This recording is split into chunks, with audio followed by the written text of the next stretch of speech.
Shalom, everyone, and welcome to Coffee and Connection, week 173. I hope you all had a good Hanukkah. I'm going to use that term. Um, Look, as I said in the last email that I sent on Zos Hanukkah, like Hanukkah is such an interesting holiday. I didn't even get to say all of it. I was sitting in the car on the last day, like driving back. We always find the eighth day is a nice day to do like an activity because you don't have to rush back for candle lighting. Although I kept thinking in my head, "Oh, when we get back, we have to light." It was so interesting. But at the same t as I was, like, as I was driving home, I was really reflecting on this concept of the hopes and the dreams that we often have for Hanukkah, and at the same time, what Hanukkah was about. And just let me just share with you, this is so not even our topic for today, but I would really love to share this with all of you. I feel like it's something I'm thinking through, and I'd love to hear, if this resonates with you and your thoughts on it. So, Hanukkah has this concept of like, there's so many aspects to Hanukkah. I mean, we could talk about Hanukkah for like ever. Like, there's so many nuances to it and ideas and lessons that we take from it. And one of the things of Hanukkah is the ongoing battle that we still have of Jewish culture over non-Jewish culture, right? It wasn't even necessarily Jews against non-Jews because many, as we say in the Shemona Esrei, it wasn't like even Jews against non-Jews. It was many of the people we were fighting were Mityavnim. They were assimilated Jews who were together with the Greeks. I don't need to go into the whole thing now, but like that idea of like we're fighting the we're dealing with the fight to conserve our Jewish identity, our Jewish culture of Torah and mitzvot and loving Hashem and living a Jewish life.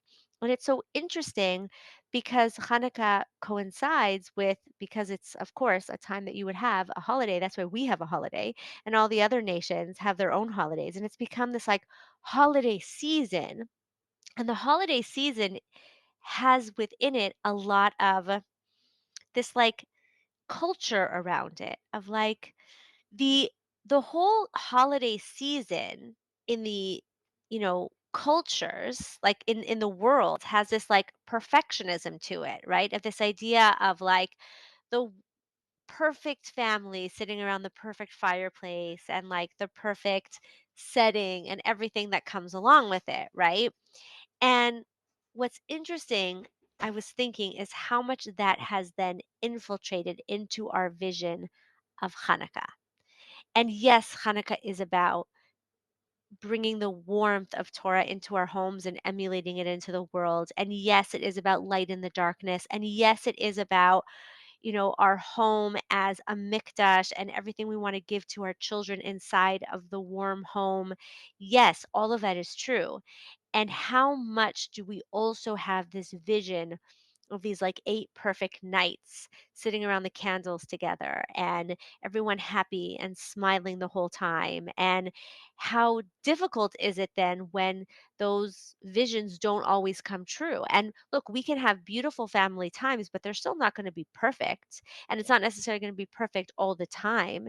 And having family together is stressful. But I'm just wondering if this is resonating with you, this idea of like perhaps even in Hanukkah itself, there's become this infiltration of this Western value now of like this perfectionism of things looking perfect and feeling perfect. And, this like picture perfect, I'm going to say TV movie perfect, Instagram perfect idea of like how everything should be. And so Hanukkah can then have very high expectations in our mind of like how we think it should look. And then it's stressful getting the candles lit on time. The kids are fighting. Our husband's stressed out. Why didn't anyone set up the candles? We're trying to get everything done and get our Tehillim in and sit by the candles. And there's just so much that's going on that then it can feel like something's wrong when Hanukkah isn't that picture perfect setting. What do you guys think about this? Do you think this is I'm onto something? Does this resonate with you? Do you I like can you hear some like in that?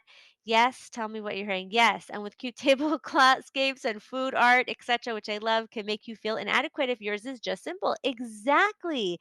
I remember years ago, I did this beautiful, we had this beautiful group of women that came together over the course of the year and talked about how we want like different aspects of Shabbos and how to make it more beautiful. And it was amazing, right? We really connected. We really like up leveled and elevated our Shabbos experience. And then we decided to do it with the holidays.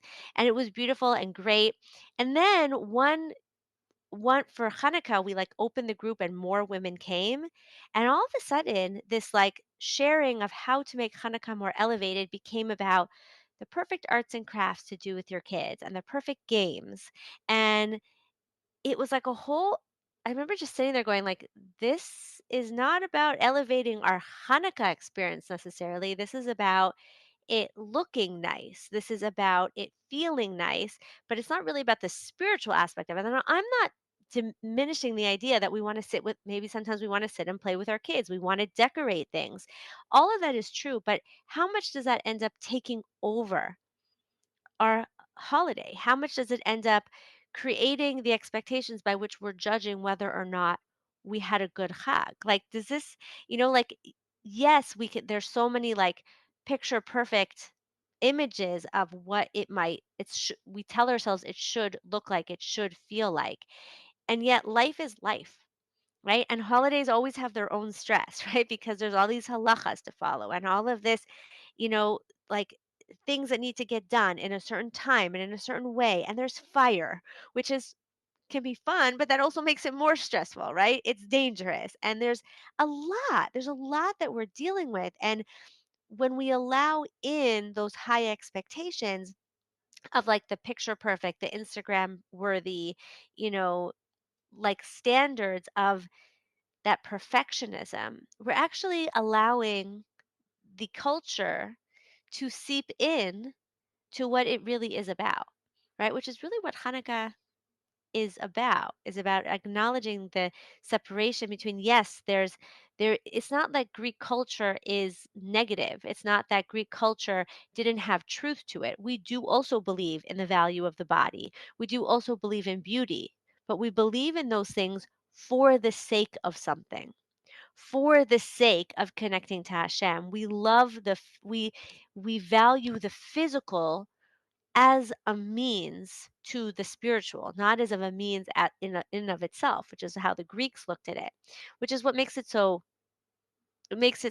like what's the word I'm looking for? Complicated. It's not like, no, we don't like the physical. Not That's not Judaism. Judaism is like, yes, physical's great. We love good food. Sex is holy. Wear nice things. Do things that make you feel good so that you have more connection in your life, so that you elevate Shabbos, so that you elevate your marriage, so that you feel better about yourself and can better serve Hashem, right?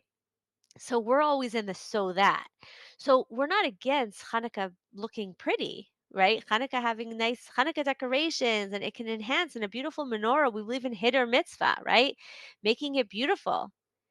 But when that becomes the be all end all, when that becomes what we then think of the holiday as about, right? The cute tablecloths and the decorations and the perfect donuts and latkes and all, and the, family sitting around, then we can feel frustrated when, as if like, oh, the holiday didn't go well, instead of it being like, well, we did the holiday happened. And we try to incorporate these ideas in so that we enjoy it, so that we feel connected to it, so that the kids want to be home, right? Rather than seeing it in and of itself.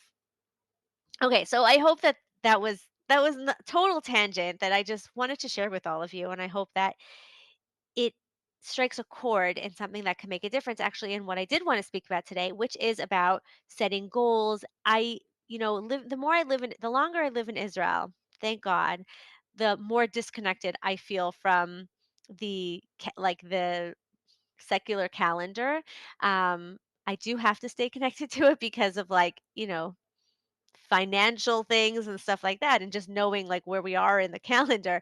But I feel more and more disconnected from it. Even my like day books, right? My calendars are 2024 and 2025 because they're based on the Hebrew the Hebrew year, which is so beautiful. Like everyone's calendars, yours for school and work and everything is based on the Jewish year, and it's amazing. And at the same time, come on, we can't, first of all, not all of you, for many of you don't live here. And so you probably do have a brand new book, right? Now, how many of us actually use books? I still love using real books for certain things. But it is a new calendar year and there is a freshness to it. There is a freshness to it. And freshness is good, right? Freshness can inspire us. It can help us set a new goal. It can help us feel like, okay, there's something I've been meaning to do. Let me like take a fresh swig at it, a fresh start. And the popular meme, like the idea is like the first week of January, the gym is full of people who have committed to working out. But by the end of January, for sure by the beginning of February, the gym is empty, right? And I think we've talked about this in previous years, but I want to really share with you some ideas that I find very helpful in being able to make sure that we stick to our goals and how can we stick to our goals and really see them through so that you can create whatever it is that you're looking to create in your life. So I want to share with you three ideas that can really make a big difference, and it definitely connects to what we were just talking about it because one of them is perfectionism, right? So we're going to get to that. But really they all have to do with perfectionism. So let's start with the first one. Very often our perfectionism causes us to really only think about big audacious goals, right? And the reality is that the bigger the goal we think of, the harder it is to actually feel like we can attain it.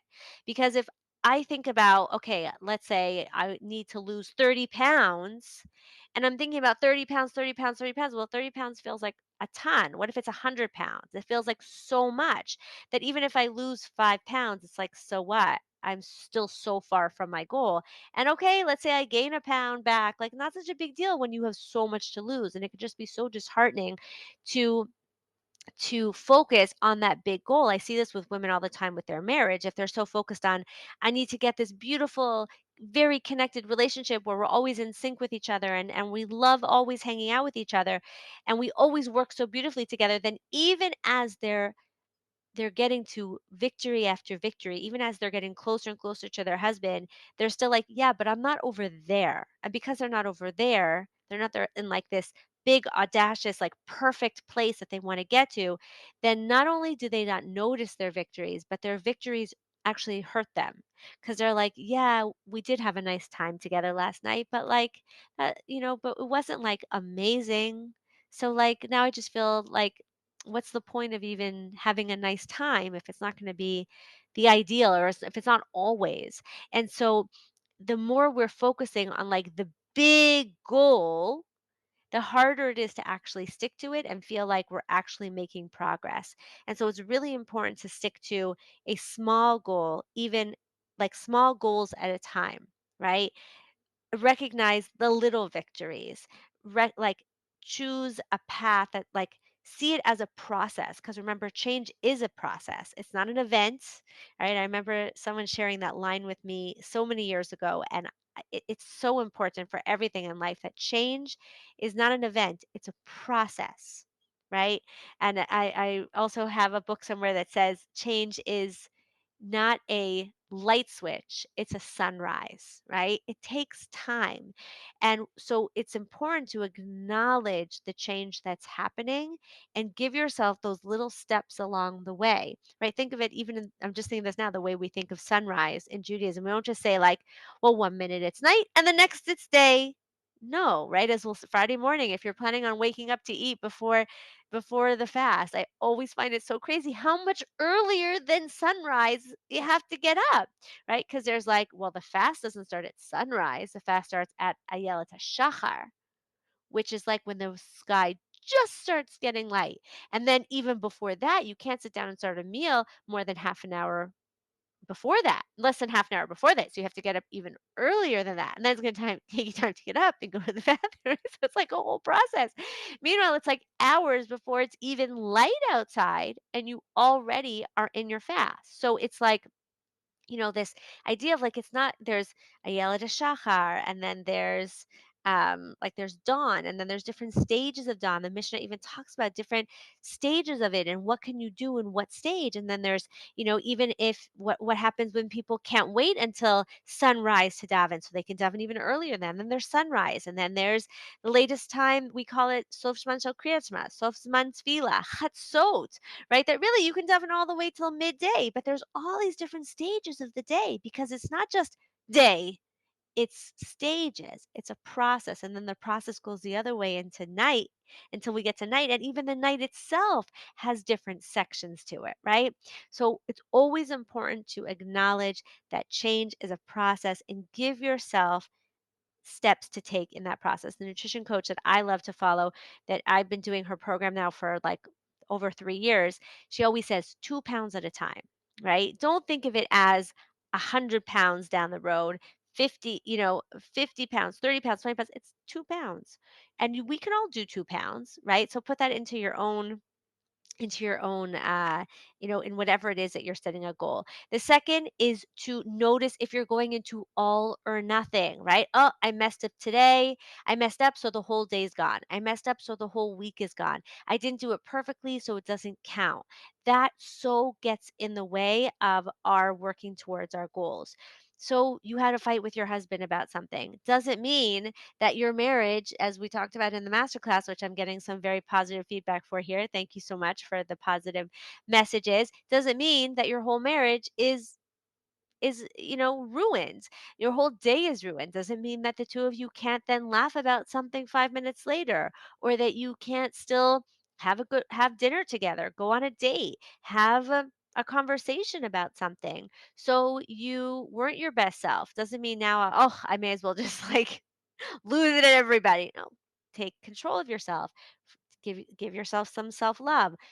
Give yourself some time and recommit to who you're going to be, right? Notice if you're going all or nothing, because that is one of the biggest challenges that come up for us when we tell ourselves we have to do it perfectly or it doesn't count. We have to do it perfectly or I may as well give up. All of that makes such a difference in being able to move forward in your goals. And the third is when we have such a vision of perfection that we can't even identify how to get there, how to attain it, how to move forward, because it's just like, well, I have to just be this perfect person. Like I remember I used to wake up every morning and say, "Today I'm going to be a perfect wife." That was me. I'd wake up every morning, "Today I'm going to be a perfect wife." And then I'd mess up, and then I'd mess up again, and then whatever messed up even meant, right? I wasn't that perfect wife. And I was speaking to someone today who said the same thing. I wake up every morning saying, "I'm not going to think about this." I wake up every morning saying, "I'm not going to get upset at him." And then throughout the day, just finding yourself getting upset throughout the day, finding yourself saying things you didn't want to say, right? Why? Because the goal is there's too much, there's such a perfection in that you don't have a clarity as to what specifically you're working on and how specifically you're going to get there, right? So that's why it's very important to look at, wait, what keeps happening? What is it that keeps popping up? Is it that I keep yelling? Is it that I keep not speaking nicely? Is it that I keep um like, if you're talking about relationships, I keep shutting down. I keep trying to control. I keep trying to manage his emotions. I keep telling myself, like, oh, he's such an idiot. Like, what keeps coming up for you that you can't seem to stick to your goal? And then that can help you. That exact thing actually is like, okay, so this is the thing I need to work on. I need to find a tool that's going to make a difference for this specific issue, right? And sometimes it's going to be figuring out what's bothering me. Sometimes it's going to be learning a skill like how to manage my emotions. Sometimes it's going to be finding a different thing to say, stopping the pattern. And it's very important to be clear on what specifically we want to work on and to allow ourselves, as going backwards, to work on one thing at a time and to know that we're not going to get it perfect. And it doesn't mean that we're not moving forward. So, when you have a goal and any time that we can start a new, feel like we're opening a fresh page is a good thing, right? It's a good thing to say, okay, I have, this week is our first full, at least, here we have a full week back at school, full week back in our regular schedule. Okay, so what goal and not to get lost in like I'm going to fix everything, right? I'm going to be perfect in everything or perfect even in one thing, but to acknowledge what's the specific thing I want to work on, what's attainable small goals that I can focus on, and what specifically am I going to use to get there, knowing that I'm not going to get it perfect all the time. And that's okay because it's a process and I'm doing my best and my best is awesome. And letting go, and this is what connects everything that we talked about, letting go of that idea that things have to be perfect to be valuable, that things have to be perfect for it to mean that we're making a difference. Because we know that life is a process. We know that we want to, when we think of an expectation we have of perfection, get in tune with like what is it that tell what is it that's really telling me about what's important to me, right? If like you were stuck in this thought of, I want that beautiful family sitting around the candles every night. And I'm so frustrated that the kids are fighting or that my husband ran off somewhere or that, everyone was hungry and I had to get up and make them food even though I really wanted to sit by the candles. Okay, so what is it that you really wanted? You want that warm feeling together, you want that connection. You get to be connecting, you get to be warm, you get to acknowledge that that's important to you and say, how can I bring more of that into my life rather than getting upset that it wasn't there, which is not very warm or connecting, right? Instead, to look to connect to what it is that you want and and take the short, small, steps every day to create it. Okay, and these really is these are practical ideas. I'm really going to invite you to think about a goal that you want to set for yourself, one goal, and really figure out where each of these ideas fit into that. Like what's an attainable way to track it and commit to like seeing small victories in it. What do you know will come up in like all or nothing thinking so you can be aware of it and not get stuck in it? And what practical steps can you take so that you don't get lost in the, oh, just do it perfectly so that again, you can track it and work towards it in a way that really is sustainable. So I wish us all success with our goals, and Bezrat Hashem, we should continue to connect with each other and so much to share, so much to say, so much coming. I have so many ideas also for all of us over the next year. And please God, we should see good things and experience good things, each of us within ourselves and in all of Am Yisrael.